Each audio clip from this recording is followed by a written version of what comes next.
أكبر الله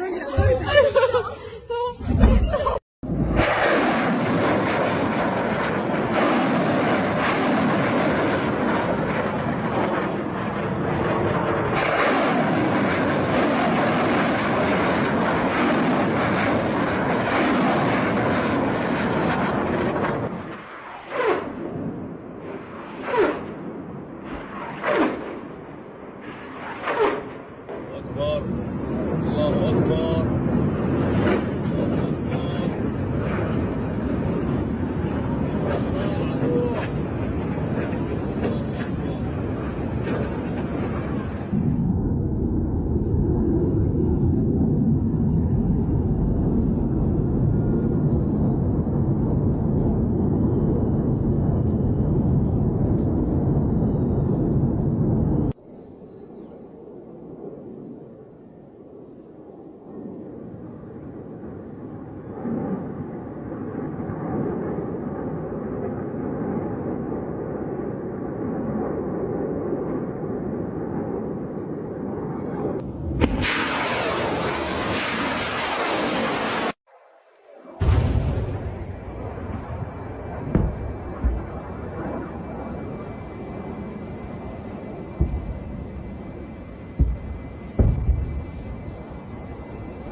Welcome to my channel, where we discuss everything and all things politics, especially about the 2023 presidential election that was held in Nigeria on February 25, 2023. But in this particular video, we're not going to talk about Nigeria. We're not going to talk about the election. We are going to talk about something happening in a foreign land that is having significant impact around the world. It is of significance. You know, in journalism, that is what is called Afghanistanism. Afghanistanism is a process in which journalists are discussing or writing about issues that are happening in foreign land, faraway places, while they left the one in their immediate environment unattended to.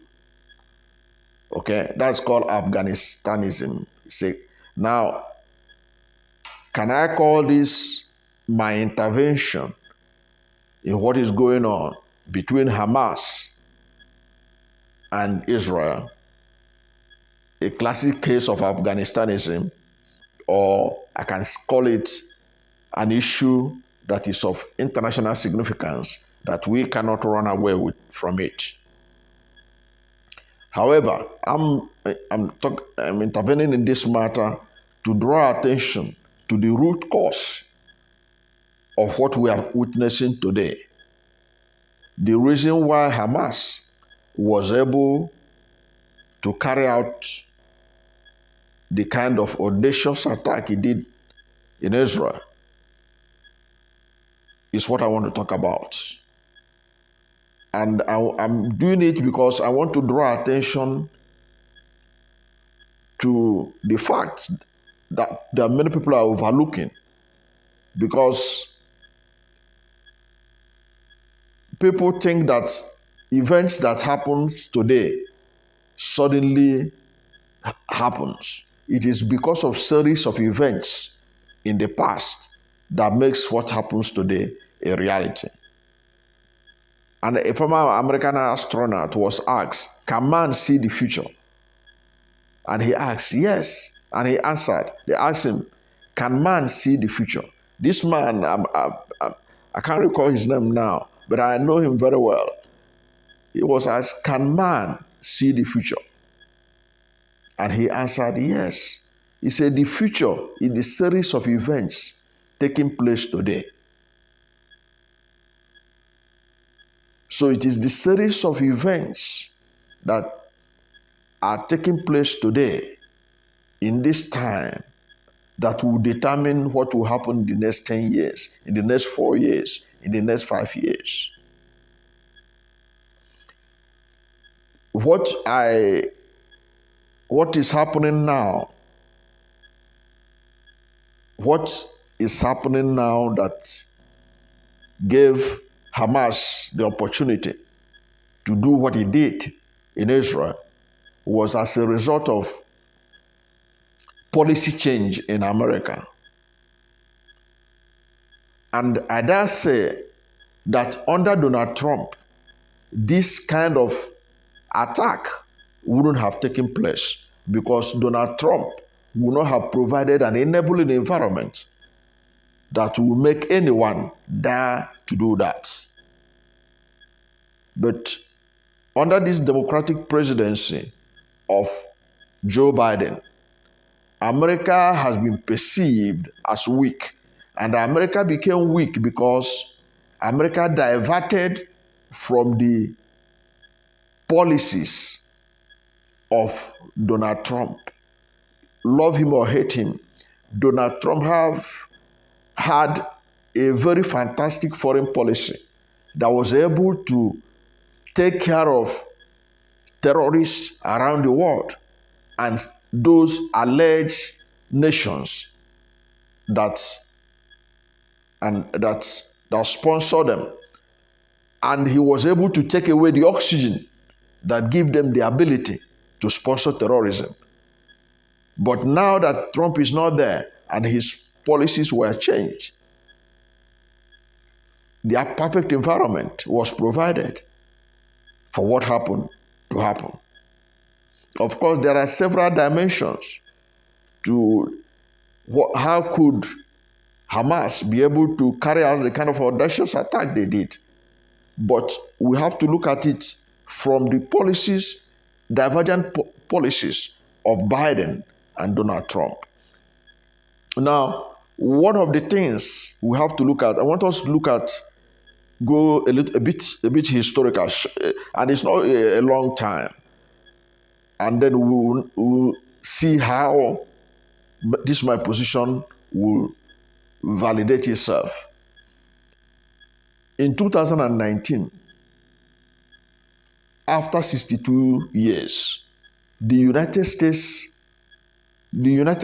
as a nation achieved energy independence, meaning that as a nation, America was able to produce more energy than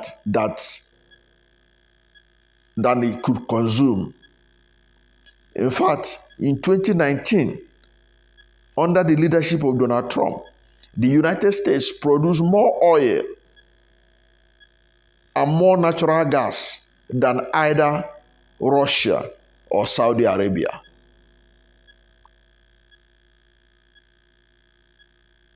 In fact, by 2020, America had achieved energy sufficiency, which was the dream of Donald Trump in his America First mantra. And how did this thing happen? It came about because Donald Trump introduced hydraulic fracturing, which the Obama administration tried several times to discredit, saying that it will cause pollution and all that. But at the end of the day, it didn't cause any pollution from the experts that participated in it. America was producing oil through this hydraulic fracturing without polluting the water that Obama claimed it will pollute. Now, when Biden entered, Biden banned that technology. We'll get to the significance of this story I'm telling you. Biden banned that technology. Also, Donald Trump made it easy to obtain LNG project approvals and to access federal lands for oil and gas development. So all this effort of Trump, what it led to was energy sufficiency in America. Gas was selling at its lowest price under Donald Trump. You know why? America is the world's largest consumer of imported oil. But under Donald Trump, America was not importing again. America literally became self-sufficient in oil. And what did he do? As America became self-sufficient, the only major importers of oil became China and India. And those don't have the kind of resources America has to be able to consume as much. If you notice, at that period, the price of oil around the world was at its lowest ebb. Nigerian economy was suffering too. As a country that depended on oil, Nigeria was suffering. Nigeria suffered.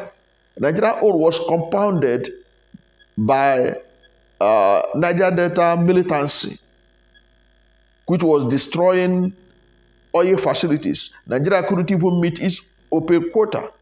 But at the same time, the price was so low that you remember Alhaji Lai Mohammed talking about the fact that when oil was $100 a barrel, PDP didn't do this, they didn't do that. Now it is about $28 and all kinds of things.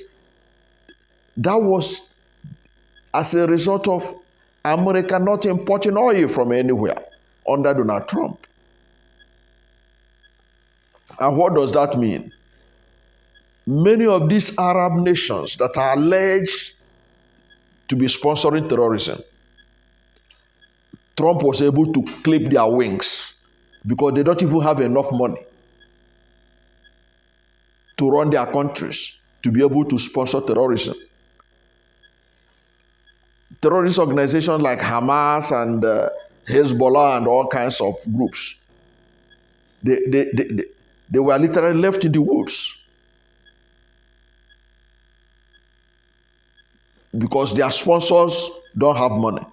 Now, look at under Biden now. Biden had jettisoned that American first policy. Today, America is importing oil.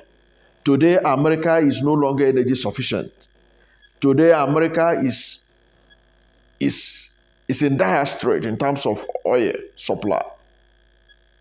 It depends on the outside world. It depends on Iran now. It depends on Saudi Arabia. It depends on all these countries. And with the price of oil is going high in the past how many months now? For over a year right now. Nigeria is the only oil producing nation that is not flowing with milk and honey in terms of dollars. Others are swimming in dollars. Iran is swimming in dollars. Saudi Arabia is swimming in dollars because of the high price of oil. So Iran, that is alleged to be a major sponsor of Hamas, has amassed a lot of dollars to be able to sponsor groups like Hamas to do what they did.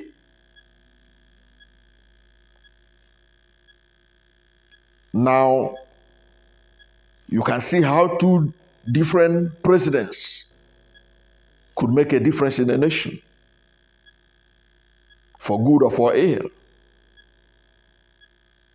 The Trump policy, the Trump administration would have handled Iran. Look at how Trump handled the Iran nuclear deal from a position of strength. And Iran know that they are dealing with a man who can't tolerate rubbish. And they quietly took their place. And you know Donald Trump, he doesn't suffer fools gladly. There was a story that former President Muhammad Buhari narrated. He said he had a meeting with Donald Trump when he visited America. And Donald Trump looked at him face to face, eyeball to eyeball, and asked him, "Why are you killing Christians?" Now, that was at the height of the Hamas Hamas clash. And the president of Nigeria said that he was telling this story to his cabinet. He was telling them, if you are the one, what will you have done? President of America was looking at you face to face and say, why are you killing Christians? Only a president of America of the who of Donald Trump can be that blunt. Other professional politicians like Biden, Obama, and all that, they will be diplomatic. But he was frontal, and that was how he handled America. And when he is dealing with the world leaders, when he is dealing with any group, they know where he stands. And he did more better. He handled American foreign policy far better than Obama. Obama won a Nobel Peace Prize, but he did virtually nothing in terms of what peace did he brought to the world. But if you look at the foreign policy of Donald Trump, you can see what he was able to, how he was able to come up with a U.S. foreign policy that brought Israel closer to his neighbors, Jordan, Saudi Arabia, United Arab Emirates, and they begin to have a flight relationship and all that. He did far more better. In fact, to my thinking, Donald Trump was the one that deserved the Nobel Peace Prize. But of course, because he was not popular with the media, because he wasn't a professional politician, nobody they think they would consider it unthinkable. But he did far better, and he had a stronger relationship with the state of Israel, and he makes no bones about it. He had very strong relationship with Israel. He was the president of America that made it clear that Jerusalem is the eternal capital of the state of Israel. And he moved the American embassy to Jerusalem. That thing had been on board. It was on the pipeline, as they would say in Nigerian parlance. It had been on the pipeline, administration after administration, that America will recognize Jerusalem as the capital of Israel. It was on the pipeline for years, decades. But it took Donald Trump to move American embassy from Tel Aviv to Jerusalem, which is considered the eternal capital of the state of Israel. So, all in all, what I saw, my understanding of what is happening between Hamas and Israel, this war that broke out Hamas wouldn't have been able to have the capacity to do it. But for a change in American policy and the president they have right now, whose policies has really done a lot of things to weaken America in the eyes of the world, including in the eyes of non-state actors like Hamas, Hezbollah, and all kinds of splinter terrorist groups, that they can do anything and get away with it. I believe that under Trump, it wouldn't have been possible. And now that Trump is staging a comeback, I foresee a situation where America will become strong again in the international community, and nobody will do anything that will give the impression that America is weak, that it can back, but it can bite. Trump return will show once again that America can back and bite. Thank you for watching this video, and if you are new to my channel, you have not yet subscribed to my channel, please subscribe to my channel, hit the subscription button, hit the notification bell. When you subscribe to my channel and hit the notification bell, anytime I have a new video, you'll be among the first to know. God bless you. And please don't forget to like this video, because when you like it, Google will rank it high and recommend it for more people. Thank you, and God bless you and yours.